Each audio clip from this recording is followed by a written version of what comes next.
that if I was never on TV again, I really wouldn't necessarily worry about it, because what I've seen that TV has allowed me to do was just reach out to more people to try to help them.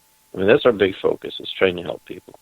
But there are people out there who want to, do it for their own purposes. I don't want to say the wrong reason. I mean, I don't know if there's a wrong reason to want to do something. If you just want to do it to get a TV show and you think that's going to get you, fame and fortune, good luck. It really doesn't. I'll tell you that. Unless you're a producer or director, you don't make hardly anything doing these TV shows.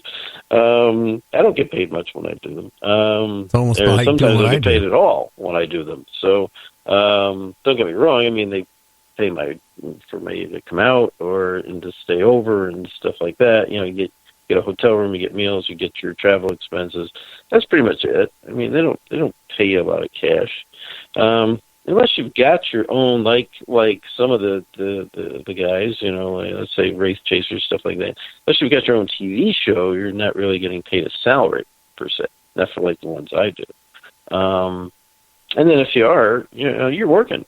I mean, that's a job, right? It becomes a job, and it's mostly about doing the TV stuff.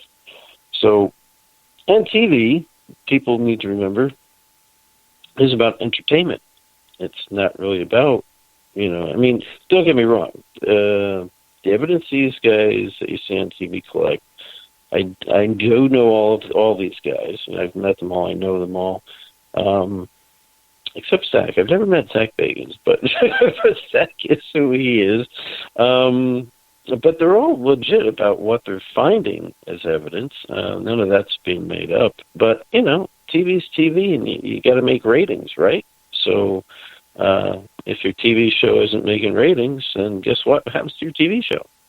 Well, same you don't thing. have one anymore. Yeah, same thing when I was in some radio stations. If the rating book came out and I was on the bottom of the rating, I knew I was about ready to look for a new job. But yeah. I have had one ghost hunter from one of the networks one time. He was going to come on my show. He quit the network because he got he told me he was upset. They went out for a couple of days filming, came back with nothing. And the network told him, they said, go back and film something and fake it. Come back with something or you don't have a job. And he quit. Yeah, they will say that because they're paying you, right? I mean, those are jobs that you're being paid to make a show. I mean, in those particular cases, they are paying you, so they expect you to perform, right? So, part of the whole thing is performing. I mean, that is part of it when you have your own show. It has to be exciting, it has to be scary, it has to be whatever, because that's what the network's making it for. They're reaching out to a specific clientele that watch the shows, right? It's not every person in the world that watches these shows, so you've got a limited, fan base out there, right?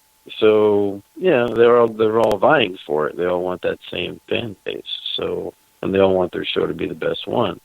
So if you go out and you film and catch nothing, that upsets them. It's like, hey, you're out there to make a show, not investigate. that's the producer's perception of it, right? That's their perception. It's a different than the investigator's perception. Is I'm out here to investigate and see what we can. No, we're not. We're out there to make a TV show.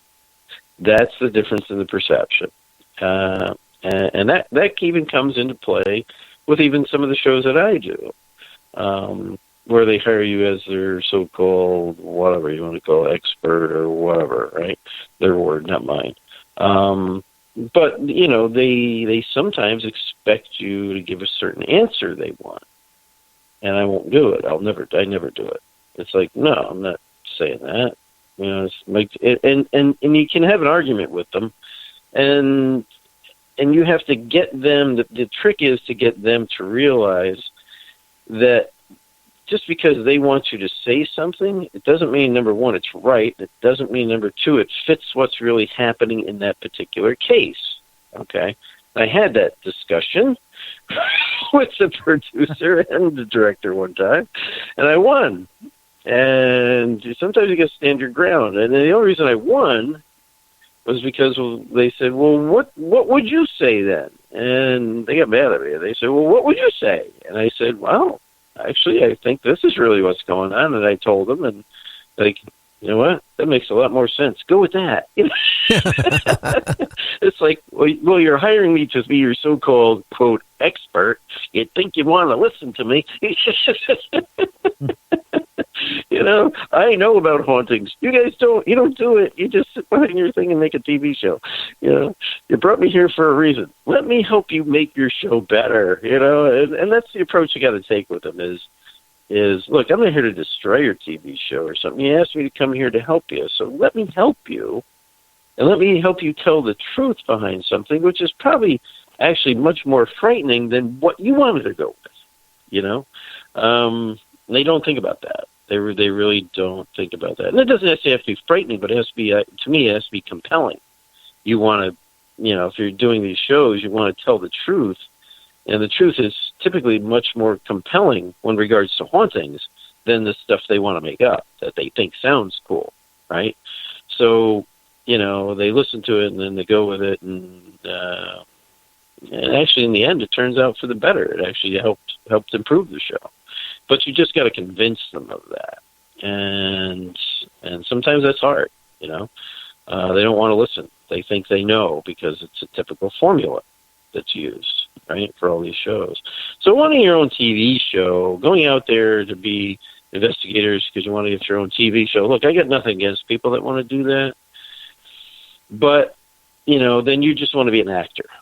You might as well just admit you want to be an actor, and if you want to be an actor, you better be a good one. Go to acting school.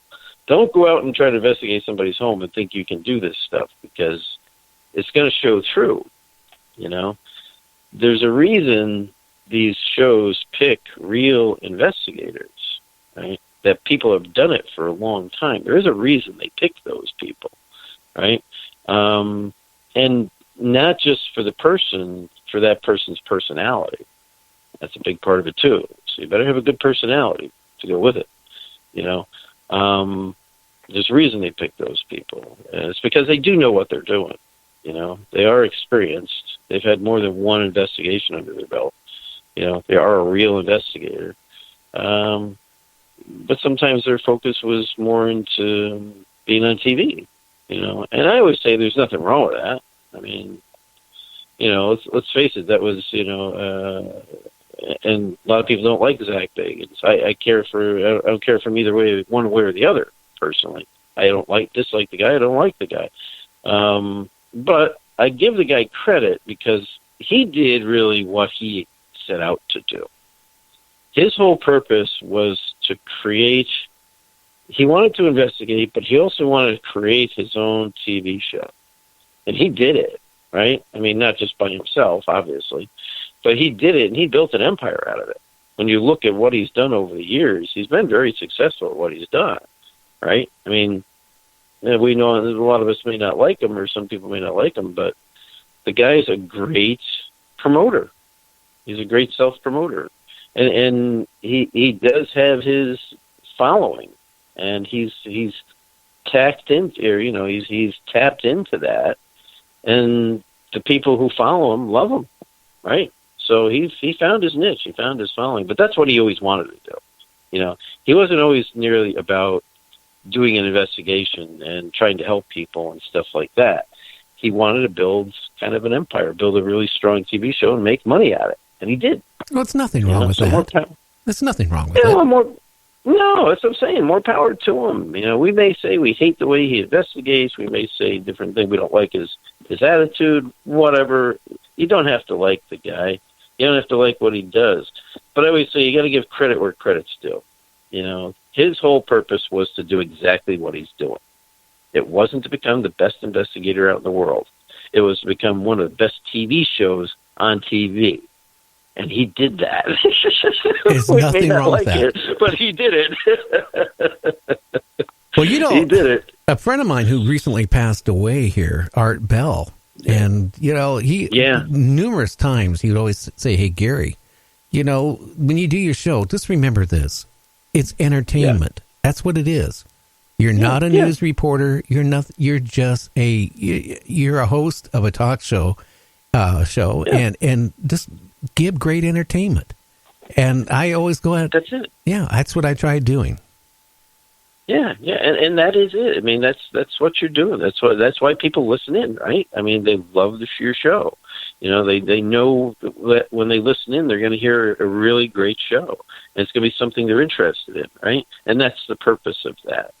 But like you said, when you get some people on who they tell you all this stuff, especially if they lied to you, oh yeah, we're this, and then you find out the truth. That's just wrong. I mean, that's just outright wrong. Never lie to people, because you're going to get caught anyway. People are going to find out, Hell, it didn't take you very long to figure it out, did it, right? No, that's true. Hey, James, now you remember I'm not going to say who they were, but we had a ghost hunting person on, and and you told me right after the show that you didn't believe 99% of what they said. No, and I can respect Jack because we do a lot of similar things. We're on the same page with a lot of stuff. And, I've been in this since the 80s. And you can tell when somebody, you could tell right away. If you've been doing this as long as I have, or you have, Jack, you can tell right away when somebody's full of it. You can just, just eeks of fakeness. Yeah. Well, they don't necessarily, when you start getting into it, they don't really know what you're talking about. And they try to pretend they know what they're talking about, but you can tell. I mean, you can just, the terminology is wrong, or what they're saying makes absolutely no sense when you get into talking about, investigations and what you've done, and even just theory on spirits and stuff like that. They just start spewing out stuff you've heard on TV constantly. And they're like, all right, they've never really given it much thought.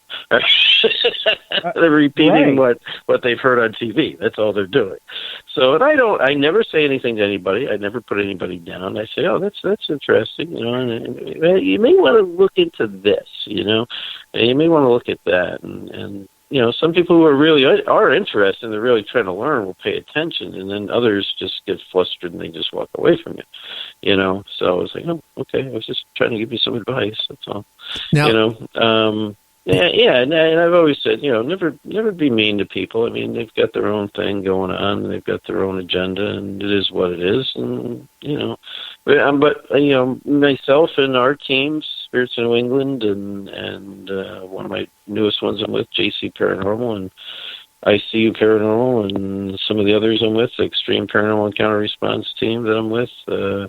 We all try to focus on helping people. That's our main thing, is to go out there and anybody who reaches out to us who's experiencing a haunting or something like that, even if they say somebody to talk to about it and not even have any investigation done, we'll sit on the phone and we'll talk to them.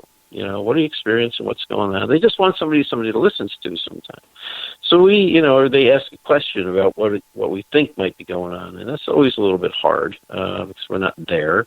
But we listen to them, and we, give them some advice about, well, you sure it's paranormal? Maybe it's this, or maybe it's that. You may want to check that, because I always tell people we talk to, don't assume it's paranormal first, right? I mean, there's so many other things it could be, right? Look into those options first, and sometimes because you have experience and you have a long-term experience, you can tell them things they didn't think about before, because you've had those experiences and you have come across it and gone, wow, I would have thought that really was paranormal, but it's that, whatever it is, right?